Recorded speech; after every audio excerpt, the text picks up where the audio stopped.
Assalomu alaykum, bizni YouTube tarmog'i orqali kuzatib turgan aziz tomoshabinlar. Bizni boricha loyihamizning bu galgi mehmoni teatr aktrisasi, xonanda, bloger Go'zal Mazimova bo'ladilar. Assalomu alaykum opa. Sizni loyihamizda xush ko'rdik. Rahmat, sizni ham xush ko'rdik Jizzaxda. Xush kelibsiz. Salomat bo'ling. Xalqimiz bilan salomlashib olishingiz mumkin kameramizga qarab. Hammaga assalomu alaykum deymiz. Avvalo bizni kuzatayotgan barchaga, mehr ko'zli insonlarimizga sizlarni juda ham yaxshi ko'raman, to'g'risi. Men faqat sizlar uchun ijod qilaman, sizlar uchun ijod qilishdan hech qachon to'xtamayman. Sizlar ham bizni kuzatishda to'xtamanglar. Sizlarni yaxshi ko'ramiz. Opa, siz Toshkent shahrida ta'lim oldingiz. Siz kecha chiqib qolgan oddiy bloger emassizda, teatr aktrisasiz, professional aktrisasiz. Nima uchun ijodni Toshkentda, poytaxtda davom ettirmadingiz? Endi nima desam ekan? Shunaqa bo'lib qoldi-da endi. Yo, sabab nima? Masalan, ko'pchilik poytaxtga intiladi-da. Poytaxtda qolgisi keladi, poytaxtda ishlagisi keladi. Baribir poytaxtda ko'tarilish, tanilish osonroq-da. Shunday. O'zi 2019-yil bitirganman o'qishni. Musiqali drama aktyorligini bitirganman. 19-yili bitirgan bo'lsam, o'sha yillarda yo'q edi, kredit yo'q edi, bilasizmi? Uy olish qiyin edi, muammo edi-ku. O'sha kvartirada yashashdan sal qiynalganman. Chunki studentlik paytimizda biz yotoqxonada yashaganmiz, umuman muammo bo'lmagan, uydan hech narsadan muammo bo'lmagan. Keyin bitirganimizdan keyin sal ozgina qiynalishni boshlagandan keyin sekin Jizzaxga kelganman. Ham yo'llanmamni Jizzaxga bergan. Diplomda o'sha hammani o'zini viloyatiga yozadi-ku, yo'naltiriladi. Shunda menikini shu Jizzaxga bergan, keyin sekin Jizzaxga kelavergan. O'sha talaba bo'lishingizdan oldin mana shu san'at sohasini tanlagansizda baribir. Qiziqish bo'lgan, yoshlikdan, bolalikdan qiziqish bo'lgan. Ayni shu sohaga kirib kelishingizda, umuman san'at sohasida faoliyat olib borishingizga oila a'zolaringiz, yaqinlaringiz tomonidan qarshiliklar bo'lmaganmi? Yo'q, bo'lmagan. Chunki dadamni o'zi yaxshi ko'rib san'atni yoshligidan, men kichkina bola paytimda torda chalib, "Ha, qizim" deb chalib o'ynardim, dadam qo'shiq aytardilar. Rahmatli. Keling, shu talabaligingizga qaytaylik-da ozroq. Nasrullo Qobildan eshitgan eng esda qolarli tanbehingiz qanday bo'lgan? Ko'p bo'lgan. Masalan, ba'zilarini eslaylik. Har darsda meni ilonday zaharni sochib yig'latib olardi. Razdelkada shunday yig'lab o'tirardim. O'zi birinchi xabarlarga kirganman ashula va raqsga. Ikkinchi kursimdan o'tganman muzdramaga. Chunki muzdramaga o'tishimda rektorimiz sababchi bo'lgan. Baxtiyor akani o'zi o'tkazib qo'ygan. Men qarasam muzdramaga o'tasanmi dedi. Hayron bo'lib qoldim. Ya dedim, keyin nimaga desam aytdi, "Yo'q, sen o't" dedi, "shu yoqda dedi, sen o'z joying dedi, muzramada" dedi. "Sen aktrisa bo'lishni xohlaysan?" "Rosa xohlayman, ustoz" dedim. "Shunday o'tib ketsam ham bo'laveram" desam, "Men borman-ku" dedi. "Bo'ldi, bo'lmasa o'taveraman" dedim. Keyin ikkinchi kursdan shunday borganman, qarasam Qobilov o'tiribdi-yu, shunaqasiga. Dedimda, keyin "Senga" dedim, "yo qara" dedi. "Senga" dedi, "to'yga chiqishingga" dedi, "diplom kerakmi" dedi. "Yo'q" dedim. "To'yga chiqsang sendan diplom so'raydimi" dedi. "Yo'q ustoz" desam, "Nima kelding bo'lmasa" dedi-ku. O'sha paytlarda ham to'yga chiqqansiz. Men 8-sinfimdan to'yga chiqqanman. Samostoятельный hayotga shu yoshligimdan pishib ketganman. Qo'shiq aytarmidingiz? To'ygacha raqqosalik qilmayman-ku. Qo'shiq aytganman. Shu aytganman. Masalan, boshlovchilik qilishingiz mumkin-ku. Endi boshlovchilikni boshlaganman, lekin o'sha paytlardan qo'shiq aytganman. Yaxshi ko'rganman. Birinchi sinfimdan qo'shiq aytib. Talabaligida shunaqa ko'p tanbeh eshitadigan qiz bo'lganmisiz? Otarchi dirdi. To'ylaganday bo'lyapti dirdi. Keyin aytolmasam yo qo'shiq ariyani yaxshi aytolmasam, qistir-qistirni qilvaringlar, ovoz yaxshi chiqib ketadi dirdi-da. Keyin oxiri hammasini hazm qilib 4-kursgacha, keyin ustozni yaxshi bilib qoldim. Hazilga yo'q ketadigan. "Ey ustoz" desamki, "Shunaqa pishiysanda, zuvalangni mahkam qilish kerak seni" deb shunday aytadi. Opa, o'zi mana shu to'ylarda yurish odamni pishiradimi yoki qaysidir ma'noda salbiy ta'siri bo'ladimi? Masalan, odamlar baribir solishtiradi-da. Bu otarchi deydi, masalan, bu o'qigan deydi, professional deydi. O'zingiz nima deb o'ylaysiz? Bunga qanday qaraysiz? Men masalan bilmadim, lekin men to'yga chiqib hech qachon kam bo'lmaganman. barakam kelgan. To'yda orqasidan o'qishimni o'qidim, diplomimni oldim. Shuni orqasidan uyli joyli bo'ldim. Shuni orqasidan bolalarimni boqib kelyapman. Hech qanday masala men nolimayman to'yga chiqqan. Shu to'y meni lekin pishitgan. Ancha pishitgan meni. Chunki u yoqda har xil odamni ko'rasizda, o'sha ko'rganingizdan keyin kim qandayligini shunday nima deydi, ajratadigan ham bo'lib qolasiz. Muomala madaniyati ham, ko'pchilikning ichiga kirgandan keyin ham bir xillar bilasizmi, begonasirab bunday bo'lib qoladi-ku, o'sha narsa yo'qoladi. Masalan, men sahnaga chiqsam hayajonlanmayman, chunki meni to'ylar pishitib qo'ygan. Shunaqa. O'zi hozir savol bermoqchi edimda, hozir bermoqchi bo'lgan savolimga javobni oldim desam ham bo'ladi. Go'zalni o'zi go'zal qilib shakllantirgan narsa bu teatrmi yoki ijtimoiy tarmoqlardagi faoliyatimi deb so'ramoqchi edim. Demak, sizni shu to'ylar pishitgan. To'y pishitgan meni. Lekin teatr ham pishitadi qaysidir ma'noda, lekin meni hayotga nisbatan kuchli bo'lishimga, mana masalan punktualniy bo'lishimga, vaqtida aytilgan joyga borishimga, ish masalan kun davomida tartib bilan ishlashga hammasiga ustozimiz sababchi bo'lgan. Chunki men student bo'lib kelganimgacha uxlardim. Bo'ladi-da, boraman-da degan narsalar bo'lgan. Rostdan ham bo'lgan.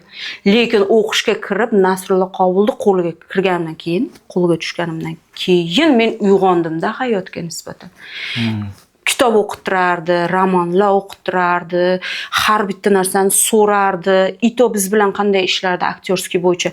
Bitta qatori bo'ladigan bo'lsa, nuqta, ikki qator narsa-ya, o'shaning uchun 2 soat biz bor, o'shani his qilmagunimizcha keyingi darsga o'tkazmasdi. Kerak bo'lsa 40 minutmi, 40 minutda mana shuni biz chiqarib bermagunimizcha ruxsat bermasdi. Taburetkada o'tirardik. Bitta darsimiz tugaguncha. Keyin yana kechqurun ham 7 dan 10 gacha ham repetitsiyalarimiz bo'lardi. Qiyin bo'lgan, lekin mazza qilganman. Masalan, bugungi kunda ham shu teatrda faoliyat olib borasiz. Teatrda masalan rolga kirish degan narsa bor. Qanchalik qiyin yoki oson sizga nisbatan bu holat? Masalan, yig'lash kerak bo'ladi, kulish kerak bo'ladi. Qarang. Masalan, bitta rol berdi-a menga. Birdaniga o'ynab keta olmayman. O'tidom men uni hayotini qiziqaman. U kim bo'lgan? Keyin uni hamma destiyalarni biz o'rganib chiqamiz. Uni o'sha roman nima deydi, shart-sharoitini o'rganamiz, muhitini o'rganamiz, qaysi zamonda bo'lgan, u qaysi u paytlari nima bo'lgan, qanaqa voqealar bo'lgan, hammasini o'rganib, o'shani holatiga tushgan holda keyin biz shu narsani chiqarib bera olamiz. Masalan, men qarang, o'qishni tugatishimdan oldin 4-kursda 1 oyning ichida Nasrullo Qobul meni 20 yoshli qizni o'ynatgan. Men o'sha paytda 30 yosh bo'lganman. O'qish tugatayotgan payt. Kech kirganman-da. Nurxonni o'ynagan, o'qiganmisiz Nurxonni? Nurxonni eshitgandim, spektaklda juda omadli kelgan ekan bu spektakl sizga. Bosh rolni ijro etgan ekansiz. O'shanda shunaqa qiynalganman. Sen tasavvur qil. Seni nima cholga berib yuboryapti. Uni shunday basharasi xunuk. Sen u bilan yashashni tasavvur qilyapsanmi? Otang seni majburlab beryapti. Endi shu holatga kir deb mana shuni kirgizganda bizni. Qarang, ana shu holatda akasi kelib o'ldirib qo'yam, nimadir bo'lib, qamab qo'yadi-ku. Qamab qo'ygan joyida onasini ko'zini oldida uradi. Otasi onasini ko'zini oldida uradi. O'sha narsani u qiz ko'rib turadi-da, o'sha yerda yig'lagan holatida eng baland notada ariya aytish kerak. Tushunyapsizmi? Qanaqa qiyin narsa. Lekin bizning ustozlarni shu narsaga chiqargan, lekin 1 oyning ichida chiqarib berganman, diplom zashta qilib, hammamiz diplom olib yuzimiz yorug' bo'lib ketgan. Sizning birinchi rolingiz, debyut rolingiz juda omadli kelgan, bosh rolni ijro etgansiz. Lekin aslida bu spektaklni shu bosh rolda boshqa qiz o'ynash kerak bo'lgan ekan. Madina o'ynash kerak bo'ladi. Nima uchun siz o'ynagansiz? Madina cover bo'lib qoldi o'sha paytda. Alisher Uzoqov proyekti boshlangan edi. Keyin cover boshlangandan keyin u o'zi oldindan aytardi. Go'zal, to'g'risi men rolga uncha xohlamayman. Men qo'shiq aytishni yaxshi ko'raman. Men nima deydi, xonanda bo'lishni xohlayman. Men o'zim uyga borganman-da uni. O'zini yashaydigan uyga borgan. U paytda student payti edi. 3-kursmidiki, bilmayman, 4-kursmi, bilmayman. Shunda chaqirdi. Keyin deb keyin borganimda xullas men bitta devorning mana shu hamma rasmlar uyib tashlaganda. men deydi mana shunday yulduz bo'lishni xohlayman, men har kun niyat qilaman, men shunaqa, men shularning oldida deydi xuddi ularday deydi men o'zimda deydi faraz qilib deydi anaqa qilamanda deydi, kulmang yana ustimdan uparda nima kulaman deyapsan deganman. O'sha men deydi o'zini ana shu niyati bilan bog'lagan holda o'sha maqsadlar, katta maqsadlar qo'yganda u qiz, tushunyapsizmi hayotiga. Unga bu teatr, spektakl, boshqa umuman qizig'i bo'lmagan u narsani. O'shaning uchun 6 oy mobaynida ustozlikka rosa mehnat qildi. U qiz bilan qattiq mehnat qildi. Oxiriga kelganda u baribir ichidagi nimani qaytara olmadi-da. Yo'q dedi, ustoz, kechiring dedi. Men dedi qo'shiq aytib sahnaga chiqmasam bo'lmaydi. Men mana shu hozir ushlamasam, keyin men topolmayman, bunaqa imkoniyat menda bo'lmaydi dedi-da. Keyin ketdi. Kaverga berilib ketdi. Keyin o'rniga men zapal bo'lib qoldim. Meni qildim. Juda ham omadli keldi sizga demak. Bundan keyin takliflar qanday bo'ldi? Sizga qanchalik omad keltirdi bu rol? Yo'q, men faqat shu Nurxonda o'ynadim. Hozir masalan eslaydi, masalan shu yili Go'zal Nurxonda o'ynagan degan nimalar qolgan, endi eslab turishadi. Teatrdagi faoliyat. Lekin Nurxonni o'ynab endi nima deydi, to'g'risi gapni ochiq, ziyda bo'lib ketmadim. No, lekin o'zimda ustoz bergan vazifani chiroyli qilib men qildim. Tushunarli. Opa, mana bugungi kunda farzandlaringiz bor. Xudoga shukr. Mehribon onasiz. Farzandlarga ham ona ham ota bo'lish qanchalik qiyin? Oson emas. Va buni siz qanchalik uddalay olyapsiz? Qo'ldan kelgancha harakat qilyapman. Endi balkim bolalarim kichkinaligi uchundir menga uncha hozir bilinmayotgandir, bilmadim. Lekin Allohga shukr, men hali qiynalib qoldim va endi nima qilaman degan narsa Allohimga behisob, beadad shukr deyman. Hech qachon bunaqa ahvolga hali Allohim solgani yo'q. O'shaning uchun bilmadim. Lekin bolalarimni hech narsadan kam qilmasdan, nima deydi, ovqati yeb ichari kiyib, nima deydi, kiyadigan kiyimigacha Allohga shukr hammasini bekami ko'z tiqib kelyapman. Demoqchimanki, qiyinchilik deganda faqat moddiy taraf emas, o'sha otasizlik degan narsa ham bor-da. Bu narsaga ham hech o'ylaysizmi? Baribir yolg'izlik yaratganga xosda keyingi hayotingizda, masalan, kelajakda yana turmush qurish rejangiz bormi? Hech o'ylab ko'rasizmi? Umuman farzandlar kelajagi uchun siz baribir yoshsizda. To'g'ri, lekin bitta narsa bor-da. Farzandlarimni kimdir masalan, "Hey" desa men chidolmayman. Shu tarafi bor. Keyin begona u o'zinikidek qabul qiladimi, yo'qmi, shu tarafi bor. Har tomonlama o'ylayman. No, lekin agar shunaqa, nima deydi, Allohimning mo'jizasi bu. Xudo agar bunday to'g'rilab, yaxshi bir inson bo'lsa, lekin avval har tomonlama sinovdan o'tsagina. Keyin unda ham o'ylab ko'raman. Lekin hozir menda unaqa narsa yo'q. Men faqat hozir maqsadim farzandlarim, birinchi o'rinda men farzandlarim chiroyli tarbiya topishini xohlayman. Yaxshi maktabda o'qisin, yaxshi bog'chaga borsin, yaxshi bilim o'rgansin. Men shu narsani xohlayman.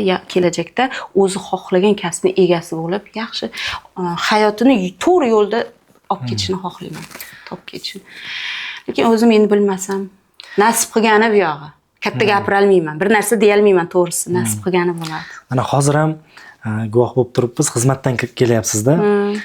Xizmatlardan ortib farzandlaringizga qanchalik vaqt ajrata olyapsiz? O'zingiz ko'nglingiz to'ladimi? Shunchalik vaqt ajrata olyapman, keragicha degan narsa bo'ladimi? Yo ko'nglingiz to'lmaydimi? Ko'proq ajratsam baribir yaxshi edi degan narsa. Yo'q, to'g'ri, lekin shunaqa narsa bo'ladi, ichimdan o'tadi. Shu bolalarimga deyman, shu vaqt ajrata olmayapman deb ana bo'ladi. Chunki qarang, ertalab kelin salomga ketaman, kelin salomdan chiqaman, ishga boraman, ishdan kelamanda keyin to'yga ketaman. Baribir nima deydi? Endi xalq xizmatida yaxshi ko'rib niyat qilib chaqirgandan keyin boraman. Men hozir yosh paytimda shu nima deydi? Baribir pulni ishlab qolish kerak-da. Alloh bergan payti ushlab qolishing kerak. To'g'rimi? Endi bu bor narsa-da. To'g'ri. Shu hozir kuchim yetyaptimi? Energiyam bormi? Shunga imkoniyatim bormi? Ishlab qolayin deyman-da. Lekin bir tomondan yuragimni mana shu chekkasida ham shu narsa turadi. Lekin bo'sh bo'lgan paytimda bor mehrim, hamma ishim shunday yig'ishtiraman, ko'chadagi ishlarimni shunday yig'ishtiraman, bolalarim bilan kunim o'tadi. Jizzaxda mana yashayapsiz, faoliyat olib boryapsiz, shu yerda mana shu xalq xizmatini qilyapsiz-da. Kelajakda poytaxtga borish niyatingiz bormi? Hozircha bolalarim kichkina qiynalib qolaman. Sal oyoqqa turgandan keyin bilmasam endi. Lekin bor niyatim. Agar u yoqda nima bilasizmi, poytaxtda yashash qiyin, oson emas. U yoqqa borganingdan keyin noldan yana sen oyoqqa turishing kerak. Bilasizmi, qanchalik qiyin narsa u. Men masalan o'zim 2019 bu yoqqa kelganimda ham oson bo'lmagan, o'zim yo'lim topib ketish. Chunki men oldin bu yoqda yashamaganman, faqat Toshkentda yurganman. Toshkentda nima uchun kelganman? Men uyim bo'lmagani uchun kelganman. Kvartirada hadib siqilib, ana qizga yur, birga yashaymiz deb qiynalib ketganim uchun bu yoqqa kelganman-da. Keyin bu yoqqa kelganimdan keyin sekin-sekin, voy, ana Toshkentdan qiz kelibdi. Qiz kelibdi deb keyin hamma qiziqib to'ylarga aytishni boshlagan. O'sha payti 1 yilda ichida shunday pulimni to'pladim-da, keyin kredit boshlandi, bilasiz. Yangi uylar qurilib ketdi, boshqa qildi. O'lsin dedim-da, keyin ana bosh qismi to'lanadi, keyin qolgan bo'ladi to'laysiz. Omadim kelib shaytib, mana uyli joyli bo'lib qoldim-da. Demoqchimanki, poytaxtga borish deganda nimani nazarda tutdimki, yanada kengroq auditoriyaga tanilish demoqchimanda, imkoniyatlar Toshkentda bunga ko'proq demoqchiman. To'g'ri. Xudo xolasa nasib bo'lsa, nima deydi, qadamma-qadam, sabr bilan, albatta shoshmaymiz. Borganda ham qiynalmagan holda ijod qiladigan muhitni yaratsak, xudo xolasa borish niyatim bor, albatta. Bar Toshkent katta okean, u yoqda katta akulalari bor. Hap etib yeb qo'ysak, qaytaman. Opa, sizdan bir qo'shiq eshitaylik bir shunga. Qaysi birini aytsam ekan, ha bo'pti, mayli. Sen gelmas oldingda aytib bera qolay. O'zi yaxshi ko'radigan qo'shig'im. 2 xatir aytib beraman. Ko'p aytdingiz.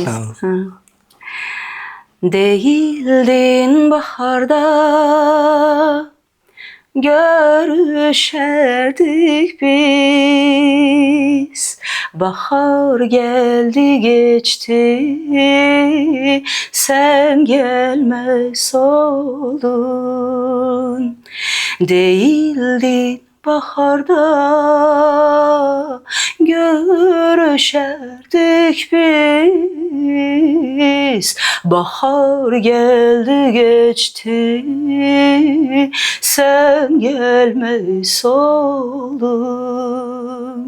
Bas nelere dedi sondu ehdimiz. Aylar geldi geçti, sen gelmez oldun ey. Sen gelmez oldun, sen gelmez oldun, sen gelmez oldun.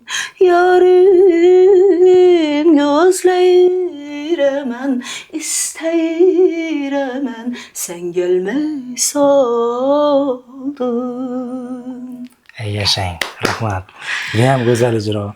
Ovozingiz chindan chiroyli opa. Bu ovoz bilan ijod qilmaslik gunoh.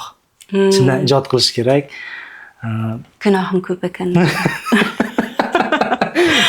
Ijod qilishingiz kerak opa. Biz sizdan yangiliklarni kutamiz. Xohlaymiz eshitishni, yaxshi qo'shiqlar chiqarishingiz kerak. Xudo xolasa u kunlar ham keladi. Inshaalloh nasib. Opa, endi shu yaqinlaringiz ketma-ketin yaqinlaringizni yo'qotdingiz-da. Shu yaqinlaringizdek bo'lib qolgan Orzu taxallusi bilan ijtimoiy tarmoqlarda, Instagram olamida tanilgan Orzugul siz bilan juda ham bir qadrdon, bir yaqin bo'lganini biz eshitdik.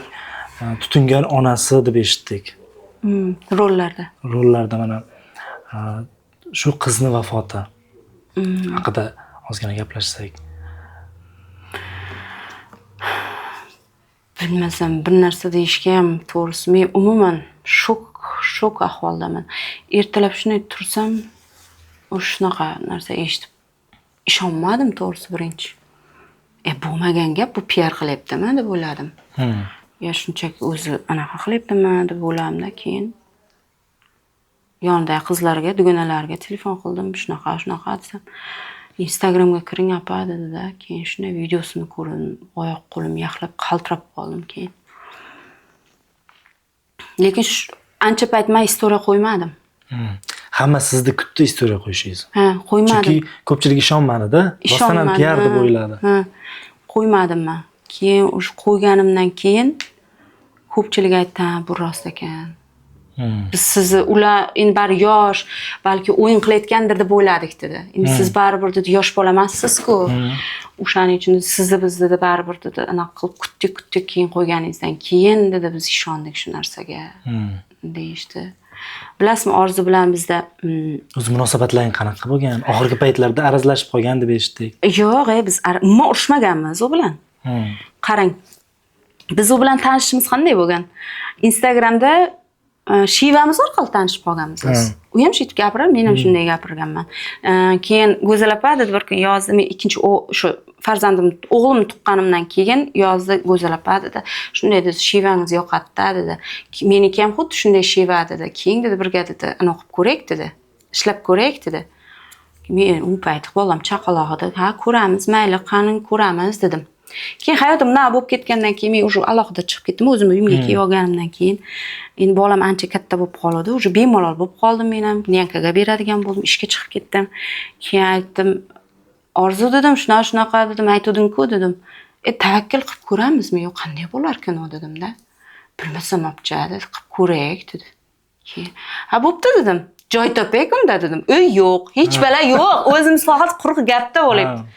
Keyin u payt bitta nima apparatchi bolamiz bor edi. Sardor akamiz bor edi. Endi birga chiqib yurardik to'yga. Sardor aka dedim, shunaqa narsa bo'lyapti dedim. Yordamingiz kerak dedim. Hovlingiz dedim. Bor, shuni syomka qilsak maylimi dedim. Voy bo'ldi, gap yo'q, yur, borasanmi dedi. Ha bo'pti, ketdik. Keyin Orzuni chaqirdik, Orzu bilan ketdik. Keyin hovliga bordik. Nima olamiz? Qanday olamiz? Bilmayapmiz. O'tiribmiz bir-birimizga qarab. Nima olamiz dedim. Keyin bilmasam, obcha nima qilsak bo'ladi-yu, nima tema qilsak bo'ladi-yu. Men qaradim, ona bola qilib ko'ramizmi dedim. Keyin o'ylanib qoldi-da. Men aytdim, ertalab turgan dedim, uxlab qoladigan qizlar bor-ku dedim. Shuni qilaylik bo'lmasam, abirsib yotadigan qizlar bor-ku dedim. Biz shuni chiqaramizmi dedim. "Iya" dedi. Men ayam dedi, rosa urishardi dedi. Men ham shunday bo'lganda dedim. Opamiz dedi, tavakkal deb. Keyin bir ikkitami video oldik shu kuni. Keyin telefonda gaplashgan, "Aya kim? Aya" deb aralashaveradi-ku. "Chimota" deb baqirib beradi-ku. O'shani qilganmiz, keyin yana bitta kontent qilganmiz. Keyin уже biz uni montaj qilib oldik-da, keyin uyga keldik. Keyin aytdi, qo'yishdan oldin, "Go'zal opa" dedi, "Xafa bo'lmang, agar kam prosmotr bo'lib qolsa" dedi. Menda 40 mingta, unda 20 mingta podpischiki bor. Keyin "Xafa bo'lmang" dedi. "Mayli" dedi, "bir kunga 30 mingta ko'rsa ham mayli" dedi. "Shunga ham xursandman lekin" dedi. 30 mingta odam ko'rsa ham xursandman dedi. Keyin men aytdim, "Jinnimisan Orzu, niyatni butun qil" dedim. "Million deb ayt" dedim. "Niyatni butun qil" dedim. Keyin shuni desam, "Bo'larmikin million bo'larmi, ko'zim katta bo'ladi xudo xolasa" dedi. "Qarab tur, uradi bu" dedimda. Keyin shuni desam, "Bo'pti" dedi. Keyin tavakkal qilib yubordik. Bir kungacha rost akamiga 1 million urardik. Endi bo'ldi, endi ham ishlaymiz. Endi ham yana nimalar qilsak bo'lar, ana shunday izlanib yurardi. Men o'sha paytda Orzuni ana shu qiziqishi, intilish, har kun telefon qilardi, har kun uyga kelardi. "Yuring, bugun nima olamiz? Bugun anaqa qilaylik, bugun mana qilaylik." U meni qo'ymas edi-da boshida. Qilamizmi? Keyin Fatma mamani uyina gaplashdik, keyin bu yoqqa kelishni boshladik, keyin bu yoqda anavlarimiz, syomkalarimiz qilib boshladik. Xullas, yo'q, yaxshi ketdi, yomon ketmadi. Men bitta narsani aytmoqchiman, bitta narsa borda, endi bar xalqda, baribir nima deydi, xalq sodda har xil o'ylaydi. Uni ham o'ziga yarasha auditoriyasi bo'lgan. Meni ham o'zimga yarasha auditoriyam bo'lgan. Menda ko'proq endi nima deydi, xonanda sifatida to'yga chiqqanman, to'ylarga aytishardi, boshqa. Unda u Miss Shop nima deydi, kiyimlar reklama qilishardi, nimadir anaqa qilishardi, kiyimlar. Shunaqa. Demak, vayn yo'nalishida ikkalaringda ham bir nima bo'lmagan. Yo'q. Oldin qilinmagan bunaqa ishlar. Qilinmagan unaqa narsa. U kimlardir bilan qilib yurgan. Menda ham sal bir ikkita o'zim ko'proq gapirib, shunaqa narsalar qilardim. Ikkalamiz, ikkita bilasizmi nima? Sababchi Alloh bizni ikkalamiz sababchi qilib qo'ygan, shu ikkalamizni ham yo'limiz zo'r bo'lib ketishiga. Biz hech qachon Orzu meni zo'r qilib yo men Orzuni zo'r qilib ikkalamiz ham zo'r tushganmiz. Chunki u bolani rolini cho'tka o'ynab bergan, men onani rolini cho'tka o'ynaganman. Shuning uchun xalq ishongani uchun bizdan faqatgina ona bolamiz degan savol kelardi. Sizni rostdan qizingizmi degan savol kelardi. Unga sizni onangizmi degan savol kelardi. Agar biz rolimizni to'g'ri ijro qila olmaganimizda bunchalik darajada bo'lib ketmasdi deb o'ylayman-da. Shu lekin men shu Allohim bir sabab chiqib qo'ygan ikkalamiz. Qancha muddat birga ishladinglar? 1 yil. Mana уже 1 yil, точно 1 yil bo'ldi. 1 yilda juda yaqin munosabatlarga kirisha oldilaring. Yaqin bo'lib ketdilar-da baribir. Shunday. Yaxshi bo'lib ketdi. Endi o'sha o'limidan oldin o'sha avtomobil xarid qilgan ekan. U ham adashmasam kredit bo'lgan. Shunaqa deyishdi. Nima uchun bu avtomobilga, shu mashinaga qanday ehtiyoj bo'ldi? Nima uchun siz bilan maslahatlashgandir, gaplashgandir? Yo'q, unaqa narsa maslahatlashmagan. Bilasizmi nima? Orzu o'zi o'sha paytdan o'zi Orzuni o'g'il bola sifat xarakteri bor edi. Deb bunday qilib men hech qachon shu Orzu bilan tanishgan bo'lsam, uni qiz bola sifat fe'lini ko'rmaganman. Har doim o'g'il yurishi ham, turishi ham, gapirishi ham, o'g'il bolacha mana shunaqa gapirardi. Ichamda undayda, mana shunaqa qilib, "Ey, sal nozikroq bo'l, bitta bo'lsang nozikroq bir bunday harakat qilib ber" desam, qilmoqchi bo'lardi, o'xshamas edi-da. Nima deydi? U o'sha paytdan mashina olaman, mashinaga haydayman, mashinam bo'ladi deb qiziqib yurardi lekin. Uni nima deydi? Menda masalan unaqa qiziqish bo'lmagan, lekin unda juda katta qiziqishi bo'lgan mashinaga.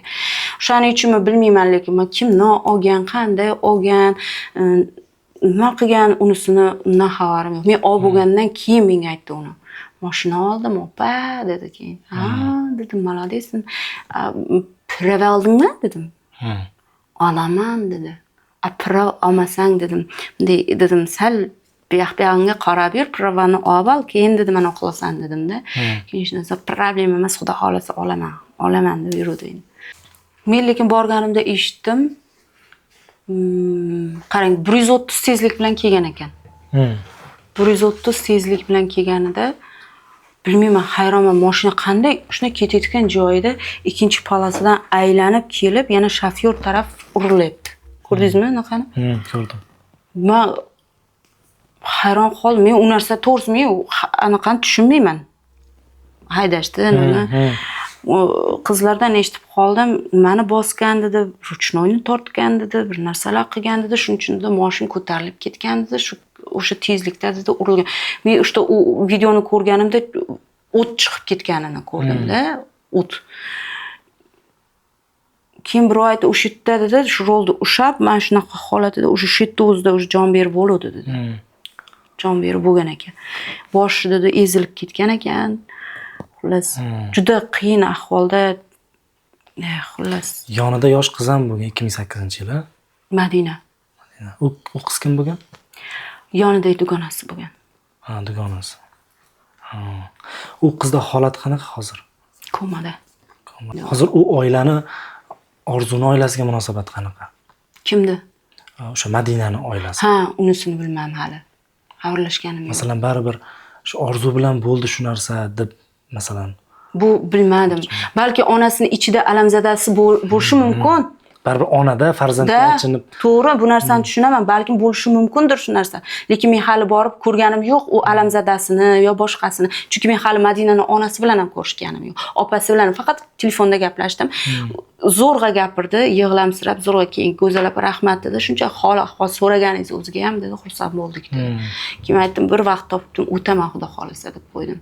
Faqat nafas olib yotibdi dedi, hali o'ziga umuman kelgani yo'q dedi. O'sha kuni janoza kuni videolar olib qo'ydingiz-da, istoriya qo'ydingiz, post qo'ydingiz. Mana shu holatdan keyin ijtimoiy tarmoqda juda ham ko'p negativlar bo'ldi. Janozadan video olish, uni qo'yish, masalan, axvat ko'tarmoqchisan, aktivingni ko'tarmoqchisan degan gaplar bo'ldi. Bunga qanaqa munosabat bildira olasiz? Qarang.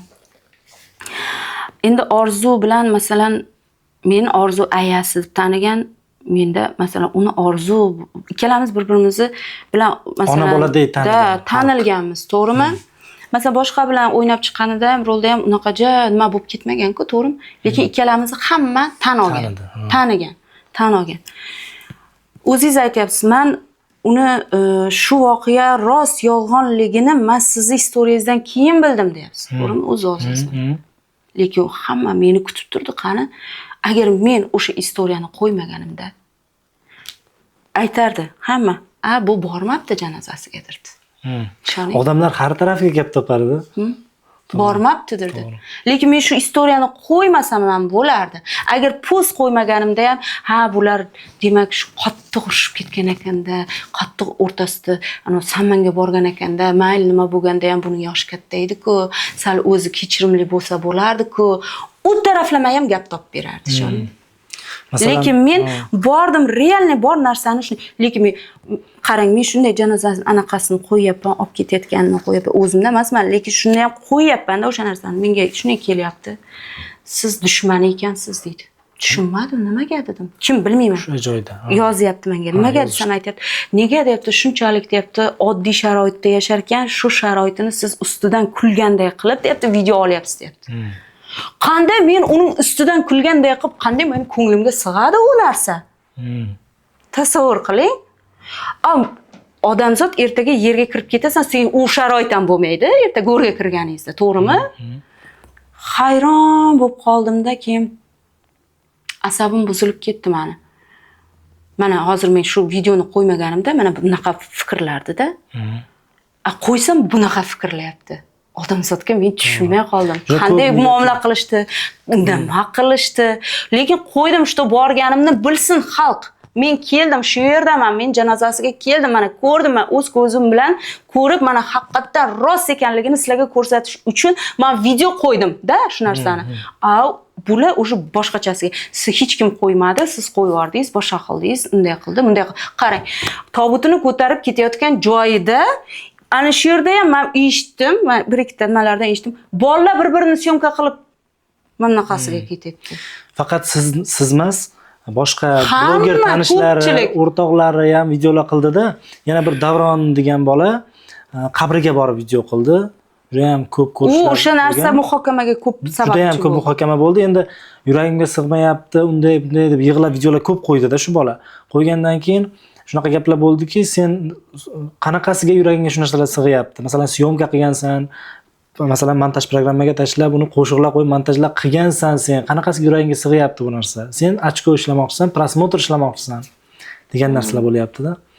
O'sha ko'pchilikdan shu jizzaxlik blogerlar anchagina aktivini oshirdi shu qiz orqasidan degan gaplar bo'ldi. Uni bilmasam endi. Lekin men ikkita dona post qo'ygan bo'lsam, baribir qo'yishga majbur edim. Qo'ymasam bo'lmas edi. To'g'risida shu orzu bilan o'tgan anaqalarimizni shu qo'ydim. Oxirgi paytlarda videolar olmay qo'yishlariga nima sabab bo'lgan? Ancha uzoqlashib ketgan ekansizlar-da oxirgi paytlar. Nima sababdan shunday bo'lgan? Anchagina sizlar xalq kutardi sizlardan videoni. Ikkalalaringda ishtiroklaringdagi videolarni xalq kutardi. Oxirgi paytlarda birga ishlamay qo'ydilaring. Sabab nima bo'ldi bunga? Bilasizmi nima? Orzuda bitta odati bor edi. Qizg'anardi ichidan. Kimni? Orzu. Qizg'anardi, lekin bildirmasdi. Tushunyapsizmi? Mana masalan, meni qizg'anadi, lekin bildirmaydi.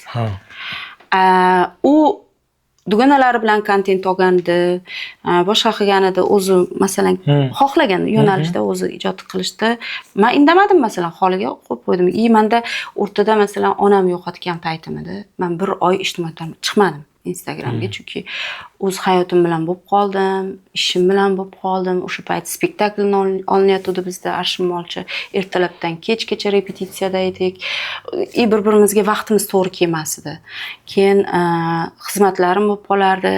Hech anaqa qila olmadik. Keyin u baribir endi meni kutib to'xtab tura olmaydi-ku, kontent qilish kerakmi? Yurg'izish kerak-ku. O'shaning orqasidan u non topadi masalan shu qizda. Keyin men to'g'ri tushundim, to'g'ri qabul qildim bu narsani-da. Men hech qachon Orzuga sen nimaga u bilan video olding, nimaga unday qilasiz? Unaqa odatim bo'lmagan meni o'z oldindan. Hech qanday qarshiligim ham yo'q, men zapret ham qo'ymaganman u qizga. Naborot men qo'llaganman har doim. Keyin o'rtada nimadir ham bo'ldi-da, bizni vaqtimiz bir-biriga to'g'ri kelmay qoldi. Olamiz degan paytimizda uni vaqti bo'lmay qoldi. Keyin telefon qilsam bir ikkita ko'tarmadi. Keyin nomerlari o'zgarib ketdi, nimadir bo'ldi. Keyin men ham masalan endi ijod qilishim kerak-ku. Ana qildimda, keyin boshqa bir qiz bilan boshladingiz? Yo'q, men o'rtada men ham masalan kelin rolda obrazda olib chiqdim. Qiz olib chiqdim. Keyin undan keyin masalan Muhammadlar bor.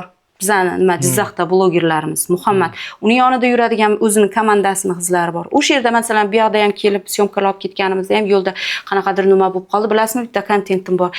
Go'shtni bolasiga beradi-da, keyin qiz aytadi, "Men nima, odam emasmanmi? Aya, bizda bo'lgan, bir qiz bo'lganmiz, xuddi shu narsa men haytimda bo'lgan. Keyin tavakkal olvoramiz shu narsani" dedim-da. Lekin men o'ylaganim yo'qda, u zo'r bo'lib prosmotr urib ketadi. Keyin shuni oldimda, o'zim uchun-ku bu men, u qizim men o'ynatayotgan joyim yo'qdi-ku. Orzu shundan mendan xafa bo'lib qoldi. Siz qiz topib oldingizmi o'zingizga deb. Bu hech narsani hal qilmaydi-ku. Orzu dedimda, keyin meni ham tamom kallam ko'rdi. Orzujon dedim, sen ham qizlar bilan olyapsan, borib dedim, yoqda nima g'allarolga borib, lekin men hech narsa demayapman-ku. Nimaga dedim, bu narsa senga imni, senga ta'sir qilib qoldi, men tushunmayapman shu narsaga dedim. Biz ijodkor odammiz-ku dedim. Sen ham xohlagan odaming, men ham xohlagan odamim bilan masalan dedim, o'zimiz yo'nalishimizda. Har xil yo'nalishda ham qilaylik, faqat ina bola mavzusi bo'lib qolmasin dedim. Keyin o'rtaga kelin olamiz yoki bo'lmasam nimadir personajlar qo'shamiz dedim-da. Tushunyapsiz-da? Ha, qiziqroq bo'lish uchun. Yoki senga yigit topib qo'shib yuboramizmi dedim. Yoki seni erga berib yuborganmi? Bo'ladi-ku hammada. Unda ham qiziqarli voqealar ko'p-ku dedim. Keyin bilmayman, yo meni qizg'andimi, xohlamadi u. Mana shu aytayapman, kontent oldik-ku, mana go'shtdan qilganimizdan keyin. Keyin menga yozdi, "Opa" dedi, "Men sizni tushundim, siz o'zingiz yo'lingizda ketavering" dedi. Tushunmadim men dedim, Orzu dedim. Men o'zimni yo'nalishimda ketaman, bo'ldi-da, siz o'zingiz yo'nalishingizda ijodingizni qilavering dedi. Orzu 2005-yilmi? 2005 ha? 2005mi, 2006? Ha. Men 38 ga kirganman. Qarang, men 38 daman, undan necha yosh kattaman shundayda? 17 yosh. 17 yosh kichkina qiz. Qarang, menga shunday deb aytayapti. Go'zal opa deyapti. Xolasangiz deyapti. O'z komanda topibsiz-ku deyapti. Ishlayvering dedi. Men o'zim komandam bilan o'zim yo'nalishimda dedi. O'zimga boshqa yo'l topaman-da, o'zim ishlayveraman dedi. Men hayron bo'lib qoldim. Indamadim men. Ha, bo'pti dedim-da, ismi javob yozmadim, hech narsa demadim. O'ziga kelib qolar bu dedim, hali yosh-ku dedim. Yoshligiga boryapti deb men faqat shu tarafiga yenganman u qizni. Yoshligiga boryapti, tushunaman hozir shunaqa paytda. Chunki o'zimda ham bo'lgan bunaqa narsalar. O'zim ham shu yoshdan o'tganman degan narsa bo'lgan. Keyin vaqtga tashladim, keyin ancha payt yana nima bo'ldi-da, keyin u ketdi, o'zi ona topdi, bilasizmi, soch sariq ayol chiqdi-ku. Keyin ona topganidan keyin o'sha keyin men indamay qo'ya qoldim. Mayli, o'zi biladi-da dedim-da. Keyin men o'sha keyin Instagramga, storyimga yozishni boshladim. Jaydar yozadi, gapiradigan qiz bo'lsa, qiz roliga kerak bo'lyapti deb. Keyin menga rosa ko'pchilik anaqa qildi, yozdi, boshqa qildi. Nimagadir ko'nglimga o'tiravermadi-da. Tushunyapsizmi? Balki men Orzuni kutgandirman o'sha payt.